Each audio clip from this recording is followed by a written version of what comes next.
చెప్పండి, ఈరోజు కరీంనగర్ రేవంత్ పోవాలి కేసీఆర్ రావాలని నినాదంతో స్టార్ట్ అవుతుంది.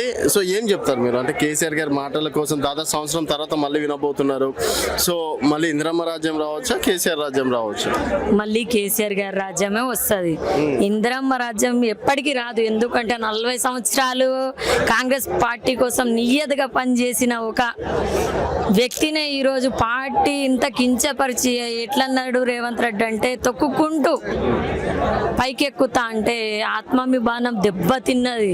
దీని ఈరోజు జీవన్ రెడ్డి అన్న కేసీఆర్ గారితో ఒక ఉద్యమ నాయకుడితోటే నేను ముందుకెళ్తాననేసి ఒకటే అనుకొని బీఆర్ఎస్ పార్టీలో చేరడం జరుగుతుంది. మేము కూడా ఎంతో చాలా హ్యాపీగా ఫీల్ అవుతున్నాం. ఎందుకంటే జీవన్ రెడ్డి అన్న అంటే జగిత్యాల మంచి పని చేస్తాడు, ఒక మంచిగా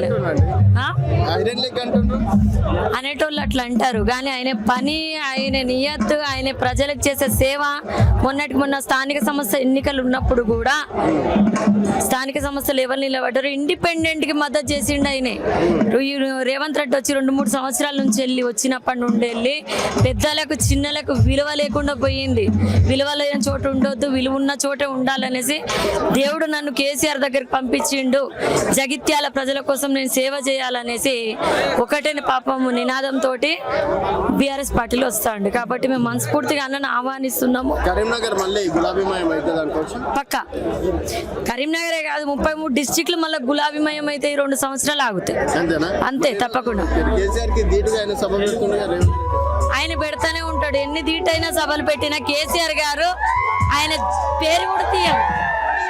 ఈయన కావాలని పెట్టాలి సభను పెడతాడు. ఆయన సభలు ఎప్పుడు సక్సెస్ కావు. బీఆర్ఎస్ పార్టీ సభ పెడితే సక్సెస్ అయ్యే తీరుతుంది. తప్పకుండా ఆశీర్వదిస్తారు ఇటు జీవన్ రెడ్డి అన్న. కాబట్టి మళ్ళీ కేసీఆర్ గారు ఉన్నారు కాబట్టి ప్రజలు పక్కా ఆశీర్వదిస్తారు.